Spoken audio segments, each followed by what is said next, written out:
Good morning and welcome. I'm Ted Ritter with the North Jersey Transportation Planning Authority, better known as the NJTPA. I want to thank you for taking your time out and joining us. This is the first in a series of 3 virtual Let's Talk Transportation sessions. It's all part of the public outreach we're doing for the NJTPA's Long Range Transportation Plan. Today, we're going to be talking and, of course, listening on potential investments that we can make to support walking, biking, rolling, and other options for active and accessible transportation. Before we get down to business today, let's quickly hear from the NJTPA's Executive Director who's with us, David Barron. Dave? Thank you, Ted. You all can hear and see me, right? Yep. All right, great. Well, welcome everybody. Thanks, Ted. Thanks to all of you for joining us today. We're here to discuss a very important topic to our region, to all of our residents, and that's active transportation and how it fits into our long-range transportation plan. As you know, we're developing our next long-range plan. That plan sets a vision for the future of transportation in our region over the next 25 years. We decided to call this plan Connecting Communities because we really wanted to recognize the key role that transportation plays in connecting everyone in our region to the places they need to go and that they want to go, to the people in their lives, to economic opportunity, to education, to healthcare, recreation, everything, you name it, to get there, you have to use transportation. And it's very critical that we hear from the people who live and work in our region so that we know we're putting together a plan that reflects your needs. And we know that active transportation in particular is really very important to many people in our region. And so we're working to make walking, biking, and other forms of active transportation more widespread, more accessible, and really most importantly, to make it safer.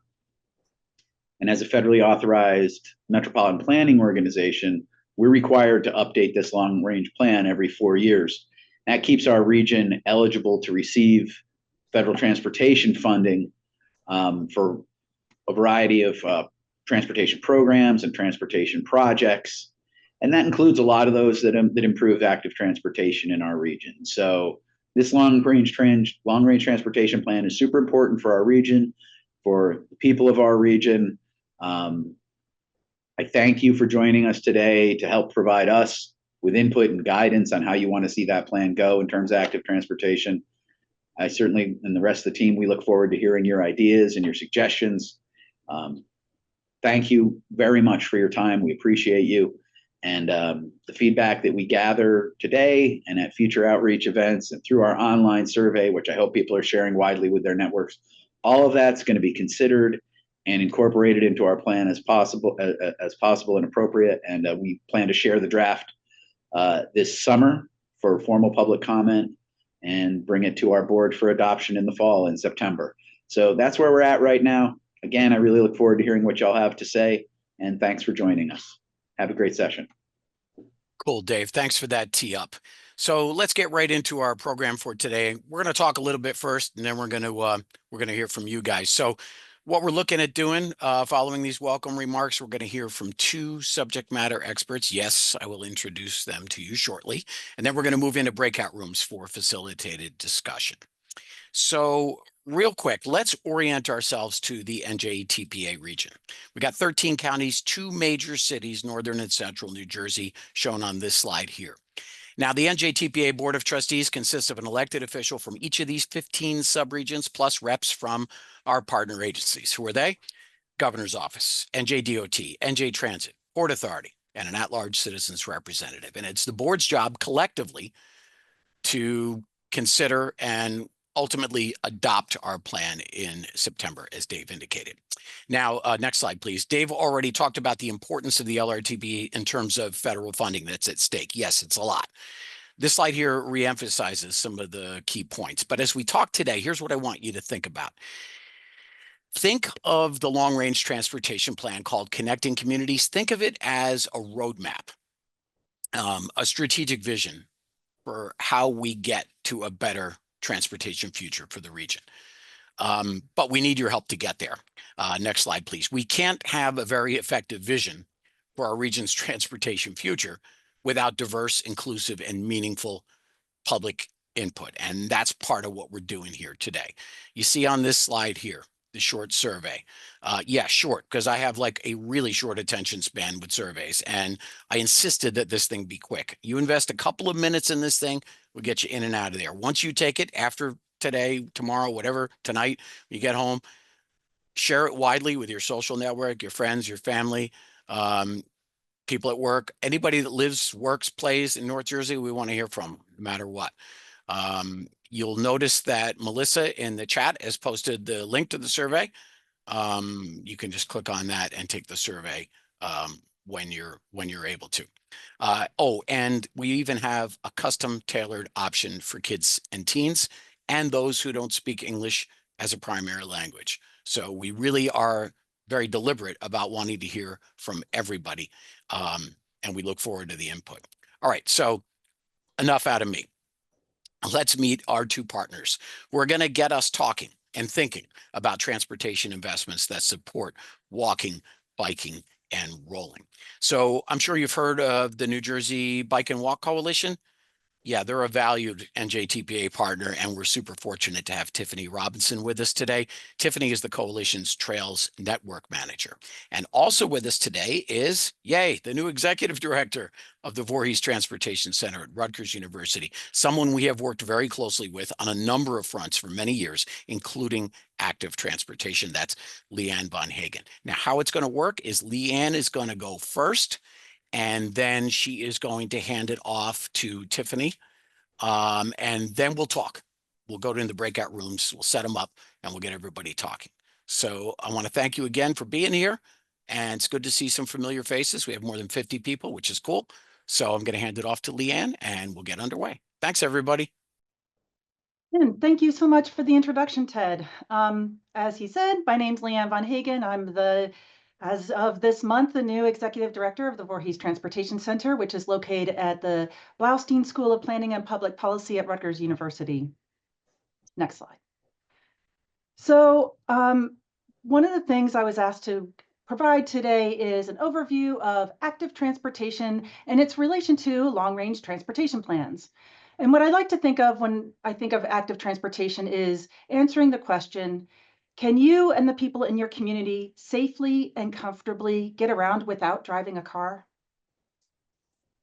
And when thinking about active transportation modes, especially walking, next slide, we know that they're in high demand. Survey data ranging from national to community levels consistently identifies walkability as a top priority for investment.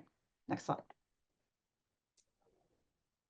And long-range transportation plans often reflect these priorities with goals such as making active transportation safer, growing the economy, reducing inequities, tackling the climate crisis, identifying and preparing for risks, and supporting healthy lifestyles and healthy communities. Next slide. Now, despite these goals, we know we have significant safety concerns, and they do persist. In New Jersey, over 30% of road fatalities in 2024 were pedestrians and bicyclists, yet only a small fraction of roadway funding addresses these modes of transportation. Next slide. So who is most at risk? Well, seniors, low income, and foreign-born residents face greater risk exposure. Nationally, older adults, Black, American Indian, and Alaska Native individuals, as well as those in lower income communities, have disproportionately higher pedestrian fatality rates. In New Jersey, pedestrian crashes increase as income and vehicle ownership decreases. 30% of fatalities occur in lower income areas. 33% of victims were from lower income areas compared to 10% from higher income areas. And people over 65 make up 17% of New Jersey's population, but account for 27% of pedestrian fatalities. Next slide. So of these strategic plan goals, next slide, we often see safety as a top priority. Okay, next slide. So let's decode some of the jargon. Let's say you want to improve walking and biking safety in your community. And when attending a meeting like this one today, you might encounter terms like complete streets, safe system approach, vision zero, and wonder, how does all of this work together? So let's go through a case study on safe routes to school. Imagine you're advocating for safer walking routes for children, and consider the example of looking at your local school zones. Well, we recently conducted focus groups with engineers asking if they'd let an 8-year-old walk unaccompanied in certain New Jersey school zones. The 8-year-old benchmark reflects the 880 cities model, that if public spaces are great for both 8-year-olds and 80-year-olds, they're great for everyone. Some school zones had significant improvements to slow speeds and create safer conditions for walking and biking, and some others did not.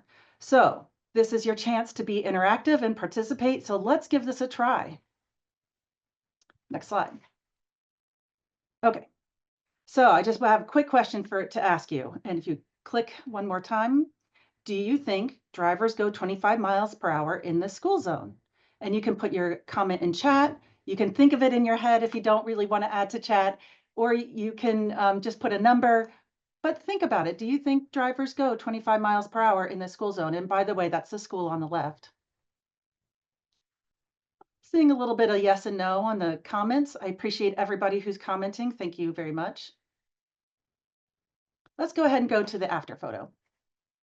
Okay, so this is a example of a type of road improvement that was done. And you can see the road was definitely repaved. The sidewalk in front of the school is new, and several trees were removed. So if you click again, I would like you to vote one more time. Do you think drivers go 25 miles per hour in this school zone? Go ahead and vote, or put into chat, or think in your head. And I'm going to go on to the next example. Okay, here's another school zone.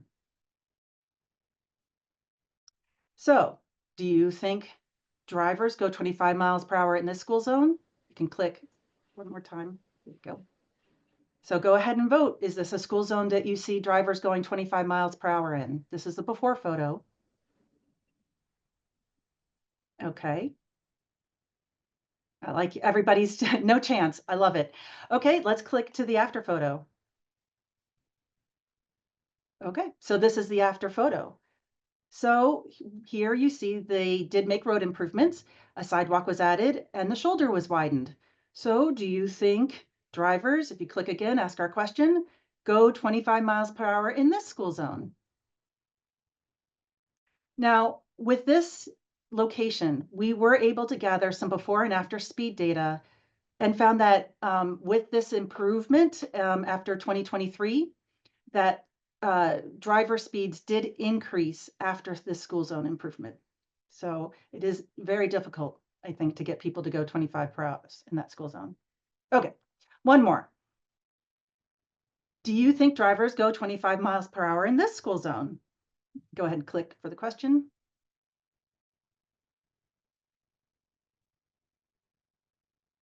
All right, I'm seeing some yeses. All right, let's click to the after. Okay, so this is the after road improvement. And although many of you indicated that you could see drivers going 25 miles per hour in the before photo, more improvements were made recently, including slowing speeds even more by adding a raised intersection. So I'll ask it one more time, and this is our last vote. Do you think drivers go 25 miles per hour on this road? And one thing to note, that this is a municipality that adopted a Vision Zero policy. And part of Vision Zero is evaluating whether your most vulnerable road users are safe and you are making continued improvements to address their safety. Okay, go ahead and move on. So this really leads to an essential question. How do we achieve zero deaths on our roads? Next slide. The current U.S. Department of Transportation roadway safety vision is dedicated to dramatically reducing serious and fatal injuries on our roads. Achieving zero roadway deaths demands a cultural shift that views these fatalities as both preventable and unacceptable. The New Jersey Strategic Highway Safety Plan shares this vision, striving for zero deaths on all public roads. Next slide. In addition, the very recently signed New Jersey Target Zero Commission bill aims to eliminate traffic deaths and serious injury in New Jersey by 2040. This 13-member group will consist of state officials who will work together to make New Jersey's roads safer for people walking, bicycling, in wheelchairs, using e-mobility devices, and also driving. So let's talk about how these three elements, zero death initiatives, safe system approach, and complete streets with safe routes to school, how they all compare. So I like to use this diagram to illustrate how these elements interconnect. Zero death initiatives is a goal where no death or serious injury is acceptable on our roadways. The FHWA Safe System approach provides a strategic framework and assessments that prioritize the safety of all road users, especially vulnerable ones like pedestrians and bicyclists, aiming to eliminate fatalities and serious injuries. And Complete Streets and Safe Routes to School are both initiatives that offer practical methods to achieve zero deaths. Complete Streets policies focus on designing roads that accommodate all users safely. Safe Routes to School implements programs that target safety for vulnerable road users like children. Complete Streets initiatives support the zero death goal by aligning with the elements of the safe system approach, ensuring that roads are safe and accessible for everyone. Next slide. And so let's compare a little bit about our traditional approaches to road safety with our modern perspectives.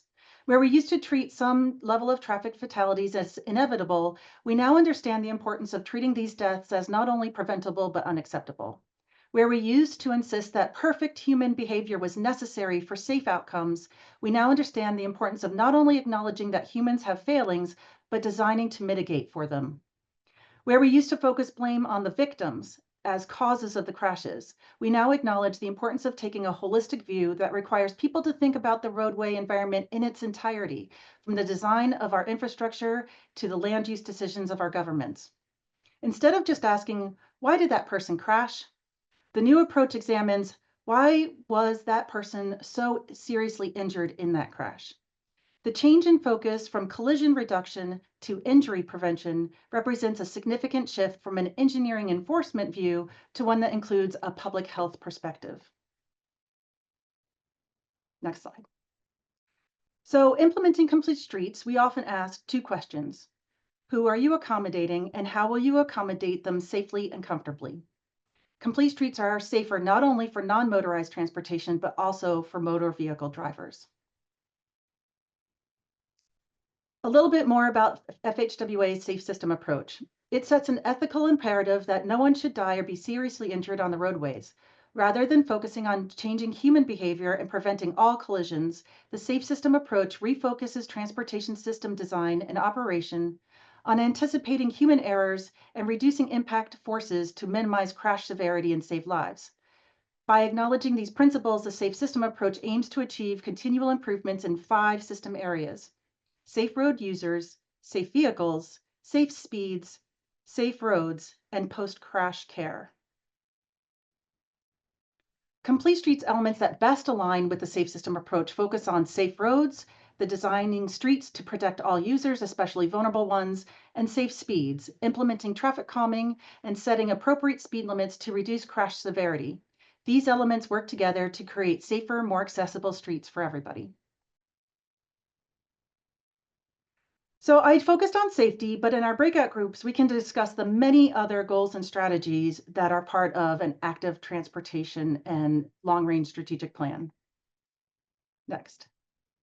But as we look to cross-pollinate goals and strategies, we can look for ways to more clearly address the multiple benefits of active transportation initiatives. Or, as Christopher Coase, who's now former Secretary for U.S. Department of Transportation, puts it, zero fatalities, zero emissions, and zero disparities. Okay, a few parting thoughts. It's good to know the basic building blocks of transportation planning process, including the relevant players and the funding processes for active transportation. Transportation agencies such as MPOs and state DOTs work together closely and routinely given the multi-jurisdictional transportation networks. It's not just about the lingo. There is an overlapping relationship on almost every project, and knowing who has jurisdiction on the roads and who should be involved is important. So the role of government in active transportation can include federal programs, which often provide funding opportunities for transportation planning and projects, including bicycle and walking initiatives. State DOTs who build and manage roads, streets, and other transportation assets, and their key tools include a statewide long-range transportation plan and statewide transportation improvement programs, and also the local level, which focus on land use and community design regulations, such as street scale design, zoning codes, and subdivision regulations. But the NPO is the organization that develops a regional long-range transportation plan, which is what we're here to talk about today, and also regional transportation improvement programs. So joining today's conversation is just one way to get involved. Understanding the key players and some of the transportation terminology is critical to making informed decisions and advocating for change. Together, we can work to make our communities safer and more accessible for everyone. And that's it for me. Thank you very much. This is my contact, and you can scan the QR code to reach our website at Voorhees Transportation Center. And I look forward to our discussion. Awesome, Leanne. Thanks. We appreciate that. We're going to be chatting in the breakout rooms about some of the things we heard about right now. Without further ado, let's go to Tiffany at the New Jersey Bike and Walk Coalition for her presentation. Tiffany, it's all yours.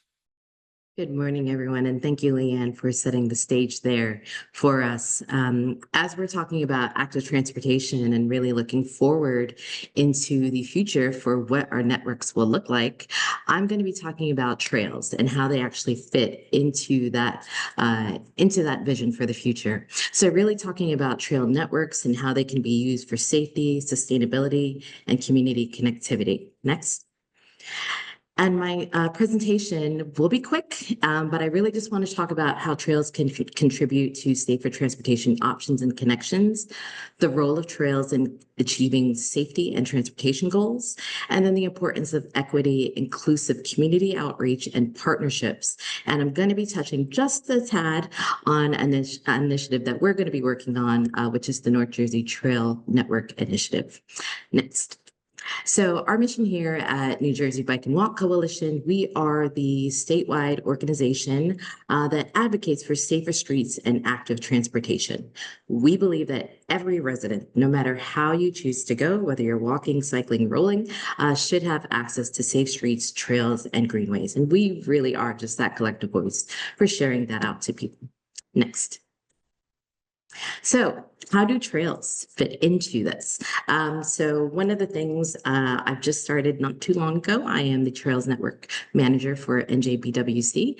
And one of the things I realized is that trails kind of has a PR problem.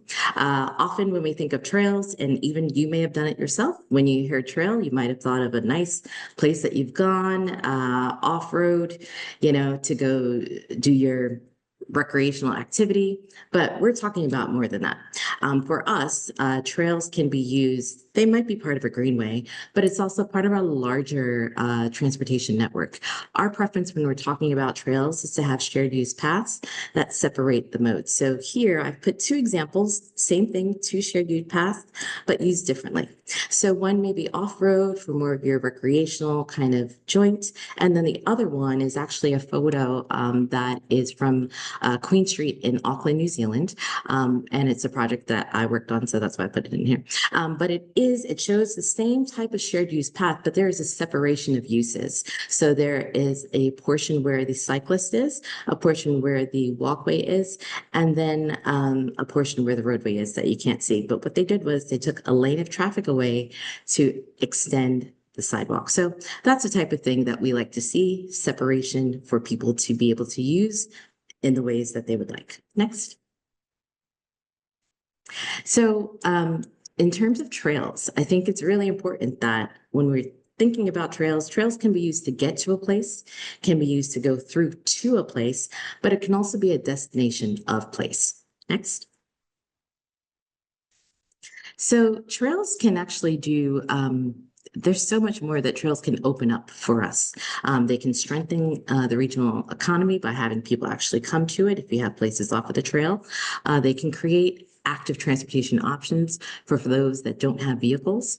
They can protect our environment, especially if you're creating a trail that has unique features that's protecting wilderness. They can also improve recreation, health, and wellness. And lastly, they can promote social equity by actually opening up to people within the community to have a place to gather, connect with others. So it's agreed. People that trails can encourage more physical activity, local business, economic opportunity. And this is from Rails Trails Conservancy. They have done the studies, so they know. It's not just me talking. Next. So for us here in New Jersey, there are ways that trails can actually help us to achieve our safety and transportation goals. I've noted a few here, but everything that I've pulled out are things specifically from the plans that we have already identified as priorities. And there are ways that trails can help us to get to these goals. Next. For us in the region here, and part of what we're talking about today is our long-range transportation plans. And so again, how can trails actually help us to do that? Now, I have a vehicle, but if one day I choose to work from home, that means I am one less person on that transportation network, one less person that is contributing to traffic violence out there because I'm not a part of it. So how can we open up those opportunities for people to have alternatives to driving? And as you can see, there are almost 11% of households within this region that don't have a vehicle. So how are we planning for them? Next. So one thing is that we don't prioritize our active modes in the ways that we should. They tend to fall down the priority ladder when it comes to other modes of travel, like driving. So one thing we need to do is increase the profile of these modes so that everyone can have a safe environment to travel no matter how they choose to travel. Next. And one thing when we are planning for these infrastructure pieces is to recognize that you can't just create it. You need to actually activate the space. People want to know that it's a safe place for them to be. They want to know what is there, and they want to know who else is going to be there. So when you do create these spaces, make sure that you're activating them as well. Next. So one thing that I'm working on as part of my role at NJBWC is creating something new and exciting, which is the North Jersey Trail Network Initiative. This is a partnership between us and Rails to Trails Conservancy. We are looking at connecting a regional trail network across 6 counties: Morris, Passaic, Essex, Bergen, Hudson, and Union, as well as Newark and Jersey City as the subregions.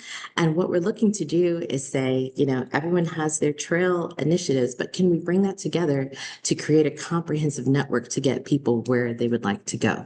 And we know that because the population in this region is so large, the impact of having such a trail network would be so great. Next. And one thing we know is connection, the power of connection. When trails are connected, trail usage increases 40 to 80%. Next. So one thing that we're looking at, and really when we're thinking of this, is that trails and shared use paths are the safest solution for people who are walking, biking, and rolling. They create equitable travel options because it means that you don't have to get in a vehicle if you would like to go a different way. You have that option. It also, what we're planning to do, and we're having our kickoff meeting soon, is really bring in a broad coalition of people to do this trail network. It's not enough for us to plan and go to the community and say, here's what we think. What do you think? We're actually bringing people from all cross sectors, whether it's private, public, folks that are in economic development, folks that are in affordable housing, bringing them all to the table at the same time so that we can create that vision together. And so this is we're hoping that this will ensure that we are creating a trail network of where people actually want to go. Next. And within this, we recognize no matter what you hear, equity matters. And what we're looking to do and what we recognize is you have to do it differently. You have to be very intentional about how you reach out. You have to be intentional about who you're inviting into the space. And we're also cognizant when people are not in the space that we have to do a little bit more to reach out to them to get them into the space. So just think about that in your planning. Make sure that you're including equity in that as well. You have to do a little bit harder work. And what we're doing is learning from others. We have a great example from the Circuit Trails, which is another regional network of multi-use trails across 9 counties between Pennsylvania and New Jersey. And their vision is 850 plus miles by 2040. I don't know if we'll be that ambitious, but it is a great model for us to look to, and they're doing quite well. They've achieved about 400 plus miles so far. Next. And we're also learning, it's the great advantage of starting from this point that we have others that have come before us, that we're learning things like making sure that we're not falling victim to things like green gentrification, which means that we want to create a trail network that is going to be used by the people that are in the community, and they have a hand in say about how they use it and who comes into the space as well, and making sure that it's good for everyone. Next. That is it for me. This is my contact information. I do want to plug the New Jersey Bike and Walk Summit that is coming up Saturday, May 29th in Princeton, and you can register here. Thank you. Awesome, March Tiffany. 29th. I think you can see why we invited Leanne and Tiffany as speakers, right? A great food for thought that we will hopefully that will hopefully generate some great conversation in our breakout rooms. Here's what's going to happen. Here's what I want you to think about as we get ready to group you into breakouts, depending on how many people we have. I want you to think about potential barriers to walking, biking, rolling in the region, ways, maybe routes or connections that would make it, easier to get around by walking, biking, and rolling. Things that might help increase the number of people who walk, bike, and roll. And then maybe even if we have time, since it's a 25-year long-range plan we're working on, what would be on your wish list for 25 years? For me, dedicated bike lanes. But everybody's got a different perspective, and we would like to hear that. So I think Courtney Mercer from Mercer Planning Associates is going to help get all of you into breakout rooms, and then we're going to listen to what you have to say. So let's have a great discussion. Note that our breakout rooms are being recorded. That's just for note-taking purposes. We ain't going to share it, so don't worry about that. I just want you to feel free to talk and share your ideas because we do want to hear from you.